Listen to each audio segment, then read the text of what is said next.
Hi, this is Corey Johnston, and today's lesson is going to start in the 14th verse of the 17th chapter in the book of Acts. And this event described therein takes place during Paul's second missionary journey, during which time the Christianity spread to Europe for the first time. So in Philippi, which was a city in Macedonia, we find him in the 16th chapter witnessing to and founding a church, and also converting their jail when they escaped from prison. And in the 17th chapter, we find him in Berea, which was a city in Macedonia. And then the passage we're going to expound upon today, we find him in Athens, which we're going to delve on more when we delve on it.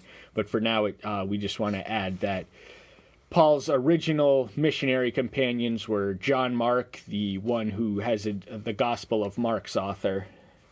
He wrote that book. And Barnabas. The two were cousins, but Mark left prematurely, and Paul went with him, so this caused a little consternation and some regret, but they did eventually mend fences, and his replacement was Silas. So we're in the 14th verse reads, "And then immediately the brethren sent Paul away to the sea, but both Silas and Timothy stayed there." So Timothy was also a companion of Paul's, and he meets him. He circumcises him to gain acceptance into Jewish Christian. That was a big controversy in the early assembly. And he's also the recipient of 2 pastoral letters which bear his name.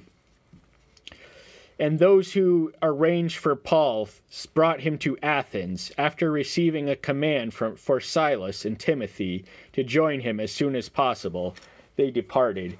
Now, Athens was a city of some significance in the ancient world. Granted, its golden age had passed, but its mark on civilization remains invaluable, and they really impacted it more so than any. They were, culturally speaking, the dominant of the Aegean city-states. Now, Greece would not become a unified country until it was conquered and swallowed whole by Philip, the father of Alexander. But it was a site of educational advancement. It had proud philosophers, architectural wonders, and it was a center for the arts. And its great golden age occurred about 4 centuries ago, but it still would have been prominent. And I think today it's in fact the capital of Greece. Therefore, indeed, he was reasoning in the synagogue with the Jews and with the Gentile worshippers, and in the marketplace daily with those who believe. So we gather that there was a Jewish presence in Athens. In a Jewish presence, they only had to have 10 people in a town in order to build a synagogue. So there would have been more than 10, we can imagine, if there was. And he's the whole reason that he had came there in the first place is because his preaching sparked a near riot where he came and caused a division. But while Paul was waiting for them at Athens, his spirit was stirred up within him when he saw that the city was utterly idolatrous, wholly given to idolatry in other translations, but the sight of idolatry would have provoked him in a negative way. It would have, because he sees a spiritual sick land, and he's a spiritual doctor of sorts, but the patient is very much revolting. So idols were the common religious practice amongst the ancient world, whereby one depicted a god in physical form and reverenced and paid homage to him. And that was there was a command against it in the second commandment of the Decalogue. Therefore, indeed, he and with some of the Epicurean and Stoic philosophers encountered him, and some were saying, "What does this babbler want to say?" Others said, "He seems to be a proclaimer of strange mighty ones, because to them he brought the good news, Yahshua and the resurrection." So the 2 contending philosophical schools of thought in this saying would have been Epicureans and Stoics, who would be prominent throughout the ancient world as philosophical schools of thought. Now, Epicurean, they were atheist and materialist, and even though most Epicureans incur the reputation as hedonist and devoted to their immediate pleasure and gratification, its founder Epicurus defined pleasure as intellectual. So he may have said something similar to what George McGovern said, that he was not a McGovernite had he lived to see the quality of people who embraced his school of thought. And the Stoic philosopher bears its name from the Porch. It was a Greek slave who founded it, and much of Stoicism influenced and overlaps with Christianity. They were pantheist, yet they taught to embrace one's socioeconomic standing, not strive for upward mobility, and it spanned the broad range of the socioeconomic order. As one of its most prominent voices was the Roman Emperor Marcus Aurelius. And they were curious because he had spoken things quite unlike anything they had ever heard before, and they wanted to hear what he said. And so they laid hold of him and brought him to the Areopagus, saying, "Are we able to know what this fresh teaching is of which you speak?" So the newness and the originality and the authenticity of the message attracted interest, and they invited him to the Areopagus, which would have been a forum for public speaking and debate in ancient Athens. So he had attracted their attention sufficiently enough to earn an invitation, and from there he gives an effective witness, which is instructive to contemplate. "For you are bringing some strangeness to our ears. We want, then, to know what these mean." Now, the mystery and the incomprehensibility of it demanded comprehension, so that's why they solicited his service, because he had spoken things of which demanded further elaboration, because nothing in the doctrine, theological doctrine, is self-evident. It is all born of careful observation and law. "For all the Athenians and all the strangers living there spent their leisure time in doing naught but speaking or to hear what is fresh." So as a city which was a philosophical market center of sorts, there was a demand for newness and something that was fresh. And that's what they lived for, and they lived off it. So they eagerly embraced hearing him, but not all of them eagerly embraced what he had to say, as we'll read. "And having stood in the midst of the Areopagus, Paul said, 'Men of Athens, I see that you are very religious at all.'" So he opens with a compliment in what with positive bursts of praise. Now, religion itself is morally neutral. Its moral character is wholly contingent on the object upon which it revolves. "For passing through and observing the objects of your worship, I even found an altar with this inscription, 'To the unknown mighty one.' Not knowing then whom you worship, I make him known to you." Now, what Paul's doing is including something which he visually observed, which the native audience might have been more familiar with him living there. The Athenians had an idol for every imaginable cause or purpose or element. They had an idol for, and this particular one was dedicated to a mystery deity, we can imagine, because in case they neglected one, because for any reason, if there was one they had missed in their polytheistic pantheon, they made it sure that he would be accounted for with this one. And so he's using the mystery of one of their inscriptions to explain the mystery of what he has to say. "Yahweh, who made the world and all that is in it, this one being master of the heavens and earth, does not dwell in dwellings made with hands." So he identifies the sole supreme and uniquely authoritative Elohim, who is Yahweh, who not only created but is sovereign and controls the heavens and the earth. And now he was present at the execution of Stephen, so we gather that Stephen's quotation of Isaiah 66:2 about the temple, he does not dwell in dwellings made with hands, evidently impressed him enough to rub off on him. And he also would have been familiar with the writings of Isaiah, the writing of which was motivated by the exaggerated significance that many Jews held the temple in. They limited God by imagining for some strange reason he could only be there. So they equated the temple with Yahweh. "Nor is he served with men's hands, as if needing anything, himself giving to all life, in breath, in all.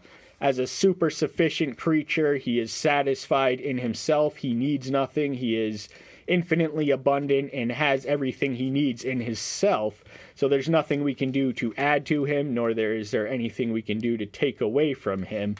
That is not to discourage us from serving him. It's only to not exaggerate the significance of our service, which is all well and good, but amounts to no qualitative addition to Yahweh, who not only gives life itself, but gives life meaning. And because life is his gift to us, how we live that life can be our gift to him.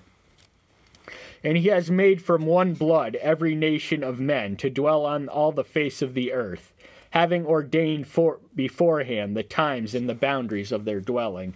So his sovereignty extends across human history and affects the geopolitical equilibrium. Now, the premise of polytheism is that there is a god for each element or each native jurisdiction. So the idea was you wouldn't disrespect a god on their turf. But he's intimately invested in his creation, unlike the distant deities that the Greeks worshipped. To seek the Master, if at least they would reach out for him and find him, though he is not far from each one of us. So even though he's transcendent, he is also immanent. He makes his presence manifest and known in immediate proximity to us. So that's one of his paradoxes, and it is through the Son and the Spirit that Elohim becomes immanent and intimately affects us and expands our spiritual blessings. For in him we live and move and are, as also some of your own poets have said, for we are also his offspring. As a superbly educated man, Paul would have been familiar with much of Greek poetry, so he's using their words, which would have been familiar to him, to communicate the mystery of his message. So this Greek poet had the idea that they were offsprings or creative of a creator, if not creators, but Paul's clearly preaching monotheism.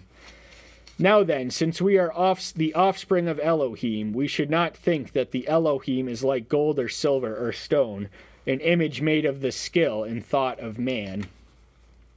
So Elohim as he is cannot be adequately represented or worshipped in physical form. So every idol is very much a reflection of its maker. So we are not, it reverses the order of operation according to which we are made in the image of Elohim, and idols reverses that order. It makes deities in the image and way of us, and of course we are not worthy of worship, nor are these idols for whom there was a moral quality absent, unlike Yahweh, who is the embodiment of moral perfection.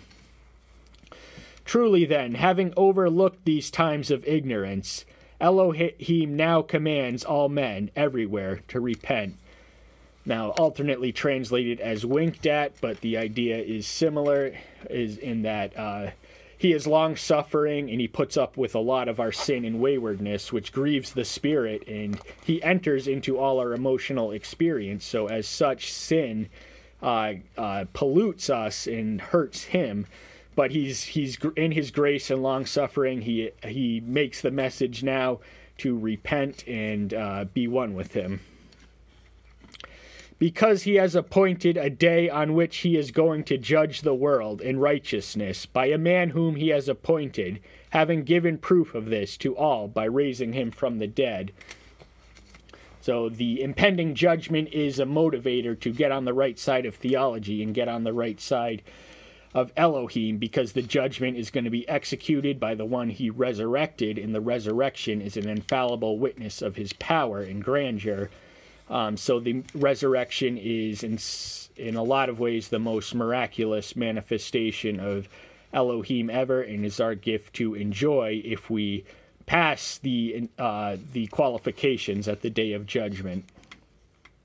In hearing of the resurrection of the dead, some indeed mocked, while others said, "We shall hear you again concerning this." So the respective reactions are thus categorized. Most scoffed at it and made it a laughing stock, but the joke's going to be on those who reject Christianity. The ones who laughed at it in this lifetime aren't going to be laughing for an eternity. and the others were they had their curiosity stimulated or provoked, but they stopped short of converting or making a commitment. They wanted to hear more, maybe. So at least the potential was there for them to hear what they needed to hear in order to believe and be saved. And so Paul went out from among them, but some men joined him and believed, among them Dionysius the Areopagite, and a woman named Damaris, and others with them. So he did in fact convert a few in the audience, two of whom are identified by name. And so even though it wasn't as an effective evangelical harvest as he maybe would have liked, he still did the job he was called to do. He witnessed faithfully, accurately, and effectively. He met the people where they are. He adjusted his evangelism according to the crowd. And so there's an object lesson in taking a site, which would have been familiar to their audience, and making it into a message. And that's all the time we have for today. Thank you so much. Tune in next time. Bye-bye.